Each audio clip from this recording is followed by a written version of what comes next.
எல்லோருக்கும் சம வாய்ப்பு வர வேண்டும் என்றால் குடிவாரி கணக்கெடுத்து எண்ணி கொடுக்க வேண்டும் என்பதுதான். இல்லைன்னா என் தம்பி துறை சொன்ன மாதிரி ஒரு குத்து மதிப்பா கணக்கு.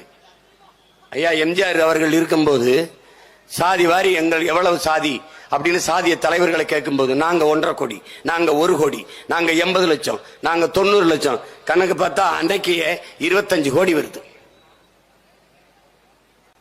சும்மா வாய்க்கணக்கு அல்லாத, வாய்க்கணக்கு மனக்கணக்கு போடக்கூடாது. என்னன்னு எண்ணி கொடுக்கணும். அதுதான் சரியான சமூக நீதி. அதற்காகத்தான் சாதி வாரி கணக்கெடுங்கள், அது வாரி பிரிச்சு கொடுங்கள்,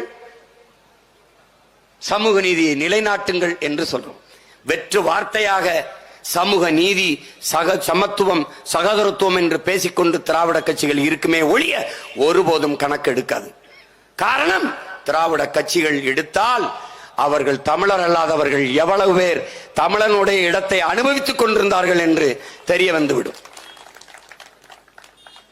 அதான் அங்க இருக்கிற பிரச்சனை. அதனால எடுக்க மாட்டார்கள். இன்னைக்கு நேத்தா நாம சிறு பிள்ளையா இருக்கிற காலத்தில் சட்டநாதன் பரிந்துரைத்த அந்த காலத்தில் இருந்து இவர்கள் எடுக்கல.